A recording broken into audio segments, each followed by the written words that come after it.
guys, you need to watch this video. Honestly, Rufai gave Bwala a very tough time on our Rice television station today. You need to see, this was like a dirty fight between the two of them. In short, let me just allow you to take a look at what happened today on our Rice TV.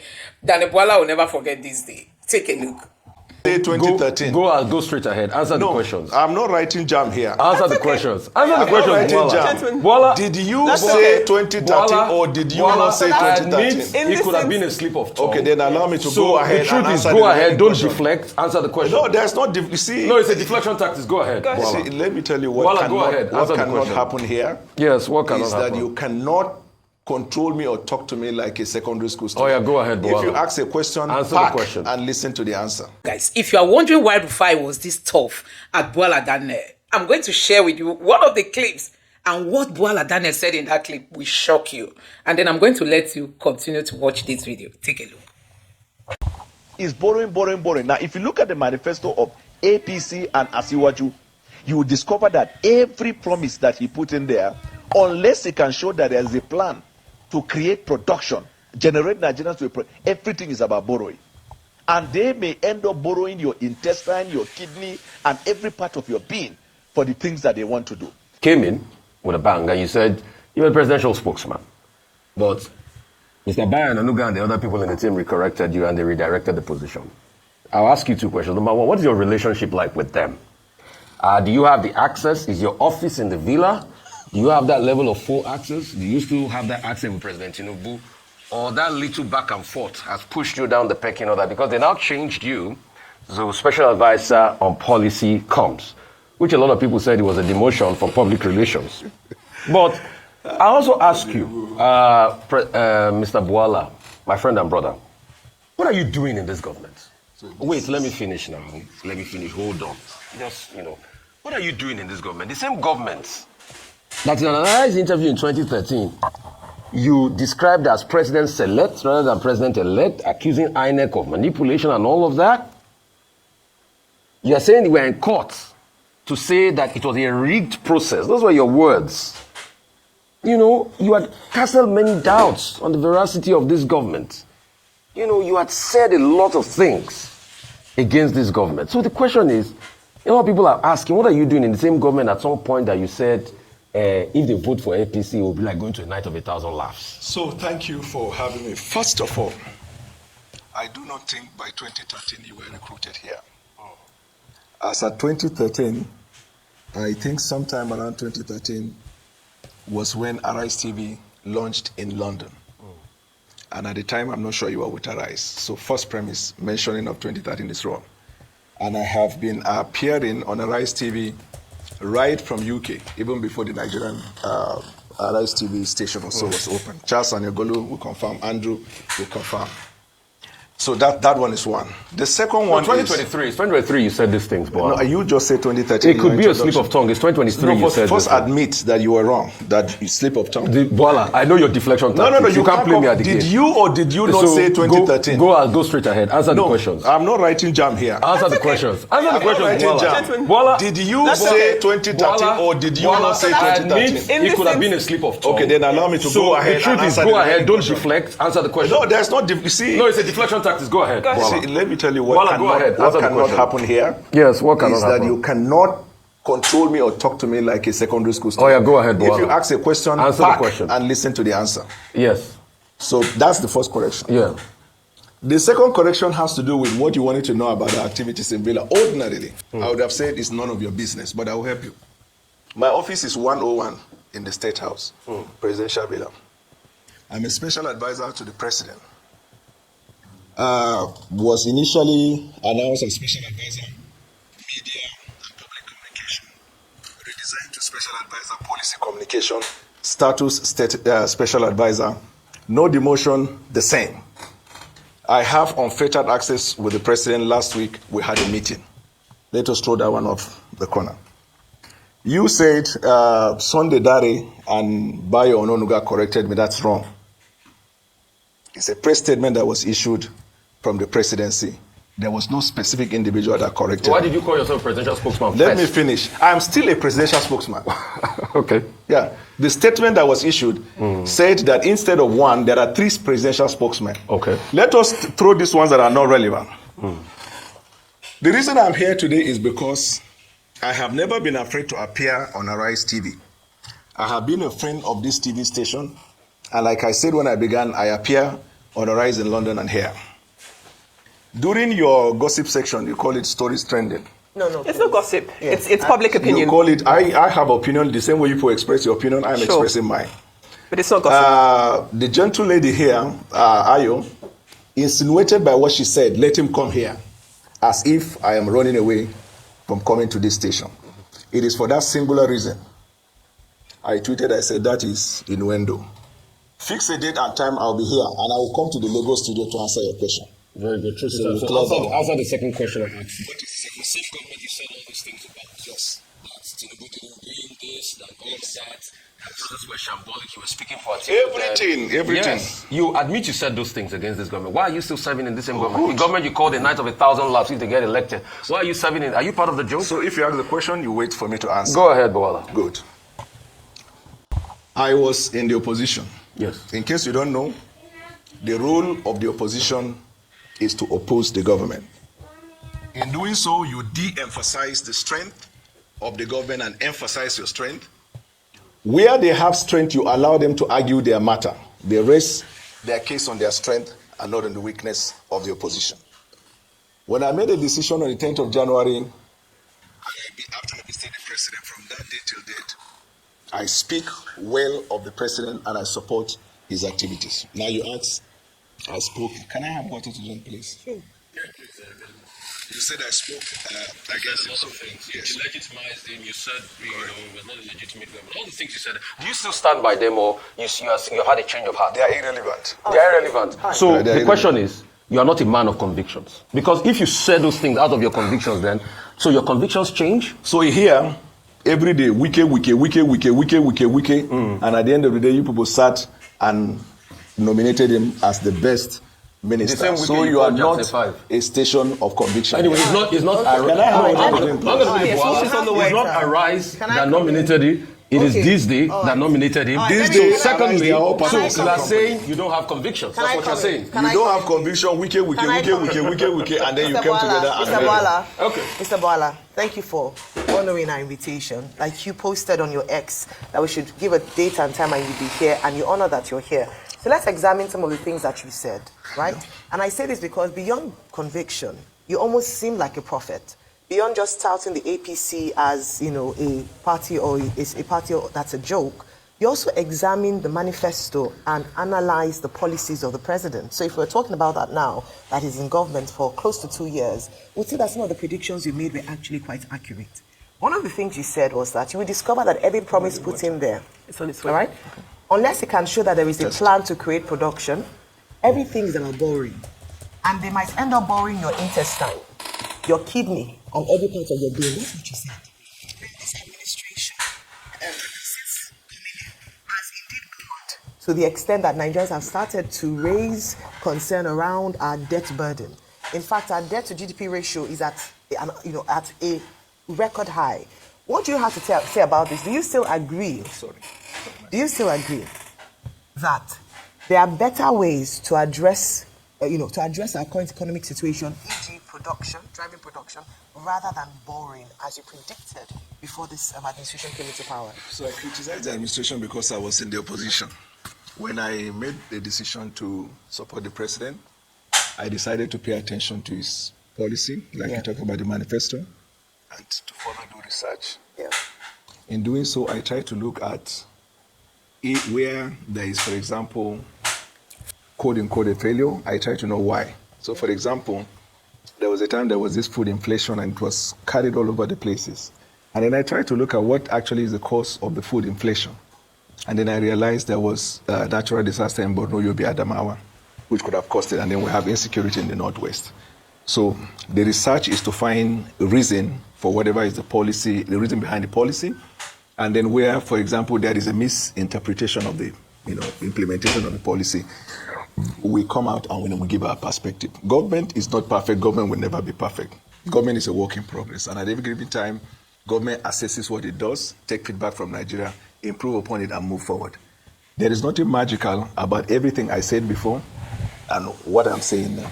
I said it in my capacity as an opposition. So you're saying that, so you're aligned with the boring tactic of this particular administration? I take exception to the use of the word lying. Okay, so please, we word that first, because that's my take, like you mentioned. So because my you did take is say you're that. wrong in the use of Okay, that please word. go I ahead just and tell us explained, what- I say yeah. as an opposition, I oppose the government. As someone supporting the government, Okay. I speak for the So you government. backtrack in terms of our ability to produce rather than borrowing? Oh, you mean in terms of the Yes, borrowing? I'm saying about your statement. Leave Okay, opposition. tell me the People exact saying- statement. I said it to you. I said you talked about the fact that this administration should be looking at production as opposed to borrowing. That in the event that they came into power, they're going to borrow our intestines, our kidneys, everything, which is what we're seeing now. Have they borrowed their intestine? Well, I mean, you were saying it as You say what we're seeing. You were saying it as it was say we're saying. hyperbole. You were using it as your words. I really want us to get something out of the interview. So it's not just about what you said, I said, or I didn't mean that. Just in terms of your analysis of the current boring structure of this administration, is it productive? Should we be focusing more on production? Are there ways that we can be a production nation as opposed to a consumption nation so that we're able to reduce borrowing? We've had a number of analysts come here to talk about how we can finance our debts in more creative and intelligent ways that's sustainable. So that's all I want you to speak on. Yeah. Government borrows and there is a justification for borrowing. Before now, I didn't care about whatever is the justification. But now I realize that for government to be able to carry out its mandate for the people with limited resources, that's the whole essence of economy. If you cannot find where you have revenue or the revenue is not sufficient, then you have to borrow. I will give you an example. There is a research, an agreement by economists that only in infrastructure alone, Nigeria needs to spend between $30 to $100 billion annually. And to put it in order to meet up with the deficit. Or, in proper perspective, over a period of 30 years, Nigeria must spend between $2 to $3 trillion or to $3 trillion. The budget of Nigeria is less than $35 billion. So definitely you see the need to borrow. When you borrow, what do you do with it? Is what matters. The government borrows to invest in infrastructure and also in intervention in the areas where it affects the Nigerian people. So there's a justification for borrowing. Okay, are you concerned, and before I hand over to Adifem, are you concerned about the spendings recently? I mean, the private jet, the presidential jet, the refurbishing of the vice president's home, and some of these things, the appointments of the president. A lot of people say that this can reduce the cost of governance so that we don't have to borrow to be funding recurrent revenue and instead focus on infrastructure. I hear you on infrastructure, and you're absolutely correct. But a lot of people have also said there's a lot of wastage in this government. Even the appointments, some of them are not necessary. In terms of even the spokespeople, you have more than enough that we don't even know. Sometimes you guys clash because you're doing about the same things. One person will release one statement, the other person will release something else, so that the president can actually trim his cabinet. The president can actually reduce his spending so that Nigerians can see that this borrowing is not just going to fund personal, personal largesse, but for the good of the people. My sister, we are not many. How many are you currently? Well, you can count and let me know, but I know that in this your morning show, you have about 7 or 8 of you. Why not one? Like Charles This is not a government establishment. It doesn't have to. No, you are talking about effectiveness in the field. Taxpayers' money. No, I'm just giving you an example. Charles Anegolu does that alone, but you have about 7 or 8. That's a loan format. That's a morning. This is and you also want to know that show has shorter hours and this is a longer. So let's not even talk about television format. Just answer the question. That's another thing entirely, please. With regards to the spending, and once you do that, then Adefemi would ask her, because my question is around spending, borrowing. It's really important. Okay. So just after you ask this, you respond to this question. We'll take a short break to enable you, to take care of yourself, and then we'll come back. But please, this question with regards to borrowing, spending, how the government has spent money so far, the size of the cabinet, the purchase of the presidential jet, the refurbishing of the As for the purchase of the presidential jet, it is justifiable because if the president, as the chief marketer of the country, will have to travel around the world, he will need to be in a better jet to be able to do that. I understand that when Buhari was in power, occasionally his jet had problems. They had to fix it. And then with respect to appointment of government appointees, you appoint to fit a purpose. If there's a need to appoint people, you appoint. Where the trouble will come is when you appoint people and they are not effective in what they are doing. So if you have a reason to explain why we are not effective, we'll be happy to answer your question. But if you're talking of the numbers, Mr. Bwala, I know Before that... we go on a break, I just want to read this, then we'll go on a break so you can take that convenience break. Because I think the This Day Award you were talking about is from the hundreds of candidates chosen by millions of readers of This Day and of a Rise News channel that the winner, Wiki, as you said, has emerged as a tough and resilient person in these trying times. So that's the rebuttal as regards that, and that's what the letter that was sent to Wiki. It was something voted for by the readers of our platforms. But we'll go on a quick convenience break. We'll come back. You have more interview to catch right here on the Rise News channel. We'll be right back.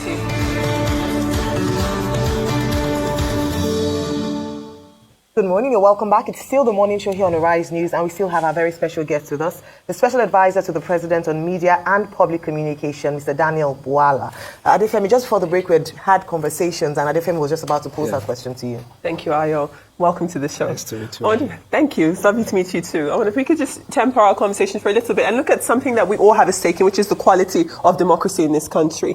Just a few weeks ago, there was a lot of conversation coming out looking at the quality of Nigeria's democracy, the fact that we don't have the strongest unionized opposition in the country at this moment because there's so much infighting going on in different opposition brackets. But we did have the likes of Nasir El-Rufai, who is a former minister of the FCT, talk quite critically of President Tinubu and of his presidency as it stands now. I would like to ask you what you think about Nasir El-Rufai's comments when it comes to democracy. I know that you had been quoted about talking about perhaps he wouldn't have had those things to say were he within the fold. But as someone, as you've said during the course of this interview, who has had the experience of both being in the opposition and now being in government too, I'm sure you can understand that it is quite a sensitive topic, and sometimes your points can still be valid whether or not you're in the fold. So again, when it comes to Nasir El-Rufai's comments specifically, do you think that they carry any weight when we're looking at the quality of the democracy in this country? So my thinking, to be quite frankly, Nasir El-Rufai at the moment has said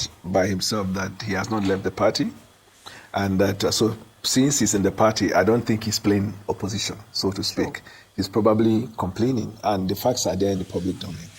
My approach, and even in the way I engage him, by the way, Nasir El-Rufai and I have very good relationship. I remember when I started out my PhD, I knew he was doing PhD. One day I asked if he could join me in my school in the UK. He said no, that in fact he said his supervisor lectured in my school. We have that good relationship, and I've been cautious in my relationship with him because I see him as somebody who has value. We all know what may have happened in the past that he felt displeased about it. And I felt that the best way to handle the situation is not to be grandstanding or hobnobbing with the opposition. Now, we all want a viral opposition, but it is not the duty of the governing party to build an opposition. It's the duty of the opposition and probably the press. You know, when you call them out for them to do what they needed to do, they would get to fix whatever it is. So most of what Nasir El-Rufai kept talking about, I do not consider them as part of opposition politics because he is not in the opposition. And that's the marked difference between when I criticize the president because I left the party than when you are within the party and then you're fighting. So that's why people say it's Has his comments been taken on? Do you agree with what he has to say when it comes to the criticism he has positioned at the feet of the current presidency? No, I do not agree because what he said, quite frankly, let's be honest, there was a time when he was a governor during Buhari, when people said similar things and he called their bluff, he dismissed what they said. So my thinking is that he's saying that now as part of the expression of his frustration. And because he's a stakeholder and somebody that I consider more valuable, my approach is see the president, have a sit down with him, raise issues, and deal with it with the president. Okay, you've always said that, but let's just correct some things you said. You said the president needs a presidential jet, that's why he's buying. But he's buying an A330 Airbus. Do you know how big that plane is and the consumption is like for a presidential jet for a country that is going to take loans? That's an overspend. That's number one. Secondly, how can you justify the economic policies when there's been a lot of inflation, 34.1%? Right. For over a year, the CBN has been tightening. We've had recourse to nothing. Even the monies we're borrowing, we're not seeing it. Do you know what your own health minister said recently, Pate? Out of over, 200 billion earmarked for capital projects in the healthcare sector, only 20 billion, about 23 billion was released. There's a big budget underperformance. Your Senate president did say budget performance was 50%. That's an appalling number for all the loans we are taking. So how can you justify the economic policies when the economy is not looking good? We can't even, perform effectively the budgets and Nigeria's industry. Our economic policy has been in my assessment, doing very well. Because where we were before President took the oath of office and where we are today, from the economic standpoint, I think economists said that it is safe to assume that Nigeria is not to be dealt with the feeling that it is going into disintegration because the fundamentals of the economy are put in place. What are the fundamentals? Remember, Mr. Rufai, that we are dealing with a nation whose national budget is less than 30 billion. And I just said when we began that even in infrastructure, this is expert opinion, not ours. They say you have to invest between $30 to $100 billion annually. So, and then you're dealing also with a nation that the infrastructure is in decadence, so to speak. We don't have good roads, we don't have airports, our hospitals are dead, and then you are looking at a critical situation like that, you are trying to navigate with limited resources. So, given the circumstance of the case, and then juxtaposing that with what we are doing, I can tell you, for example, you talked about inflation. The current food inflation has gone down because food prices are going down. The general inflation of the last month was far better in terms of than the previous month. And this is because, Mr. Rufai. This is indeed because the inflation numbers, general inflation numbers, increased. In fact, we were turning down to 33%. Now it's 34.8%. And when this administration got in, inflation was now up to 30%. Right. This administration have increased inflation by close to 10% percentile point. Yes, but it is to be expected because when you take policy reforms, it is like you're pulling down the house to reconstruct again. We were living on, at the time the president took the oath of office, if you remember, about 26 or so states of the federation were adjudged as bankrupt. They couldn't pay salary. That's not our challenge at the moment. Because of the increased revenue, states are paying salary. We are now urging them to go beyond that and deliver on the mandate to their people. That's one area we've dealt with. Two, the various interventions of government in terms of supporting the states and then providing in direct intervention on Nigerians. For example, if you look at the medical sector, if you look at the agricultural sector, the kind of investment we put in there, definitely there are some investment that will take time. If you plant a seed, it can't come out It's not tomorrow. yielding. People are suffering. No, yes, Pain the suffering. pain is rampant. That is why every time we beg, yes, that's why every time, Mr. Rufai, we keep begging the Nigerian people. You see, leadership is about accountability and respect to the masses. We cannot look them in the face and say, we don't care about your suffering or you are not suffering. We are not in that denial. But what we are saying is that what we are doing at the moment, think of a family. Probably the father is used to taking the kids out to the movie weekends. Twice in a year, they go to Europe, America. Certain lifestyles that are, going very, very well. Suddenly the father realized that all these things are spent. But when did these people come for you, Bwala? When did these people come? Because when those policies started to kick in the early days, you said this is not the way to go. I mean, I'm saying, where was your conviction, my friend, my sister? That is the issue I'm saying. That a man who is in the opposition does opposition, and especially in this part of the world, Africa. So if Atiku had been elected, you follow Atiku to State House, you will not have I don't discuss if. Was it because Tinubu was elected? No, I don't. Is it for you? Is it an Ajib thing? Any government in power, I must just be in power. That's your opinion. It's part of those. All your conviction. It's part of those originally you put in your programs here that bring all the traffic. But they are out of the fact initially relevant to the conversation.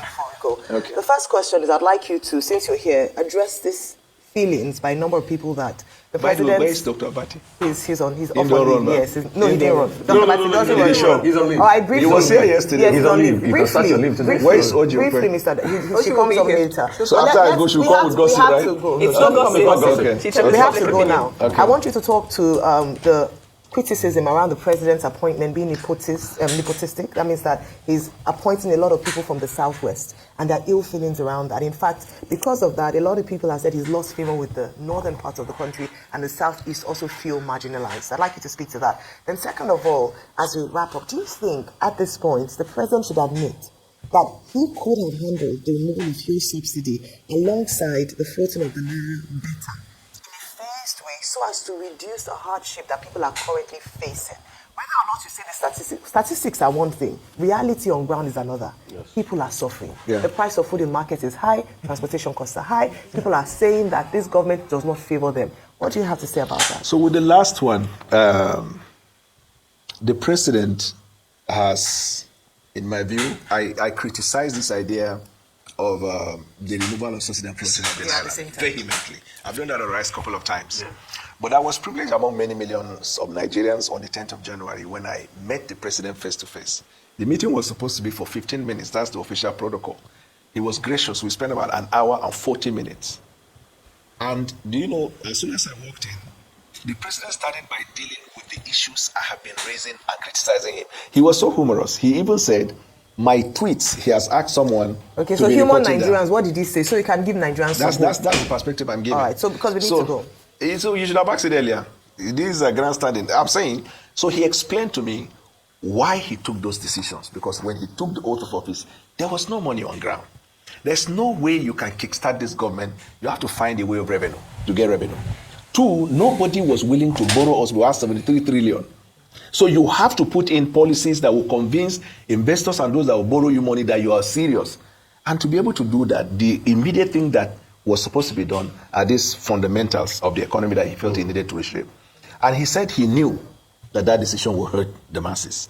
But it is a temporary pain, and I believe him. So you didn't know that when you were in opposition? All right, so very quickly, Things first don't allow you question. to have that. So I asked two questions. You know, I asked two questions in 1 minute. The question around nepotism and his appointment. You people didn't allow my sister to ask She questions. did. She's the only one that is not politically Like 1 minute. motivated. 1 minute. Okay, we need to go. minute. Well, So what is the question? Nepotism. No, the question is not nepotistic. In fact, let me tell you this. The president, in my view, is one of the fewest in recent memory that in whose government minority in Nigeria have had a voice and inclusivity. Thank you so much. We're rested there, Mr. Daniel Bwala, Thank you. for your time. Dr. Daniel Bwala, right? Daniel Bwala, you know, he's only in this show. If they're not given that, if they're not going that title, now go harass somebody's life. Okay. Daniel Bwala is okay. Daniel Bwala.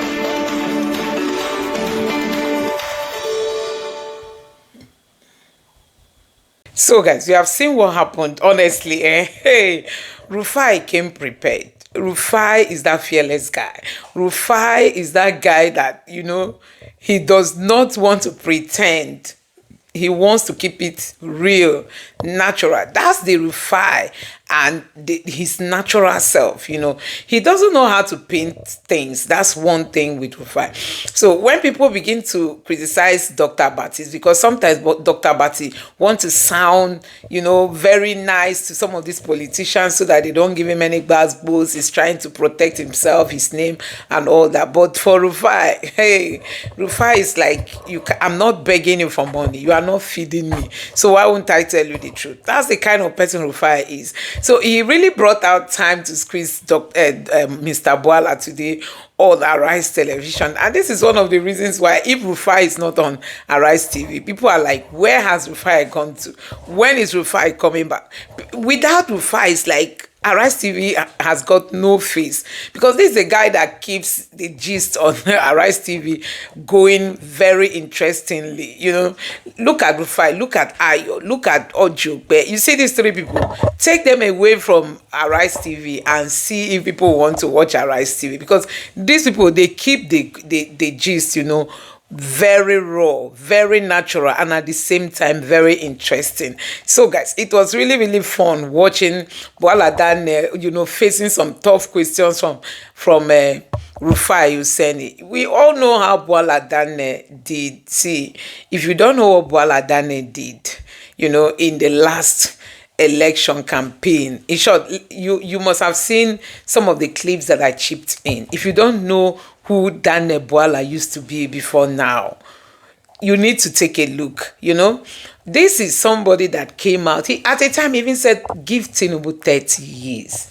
He can't do anything for Nigeria. That's the Bwala Daniel we are talking about.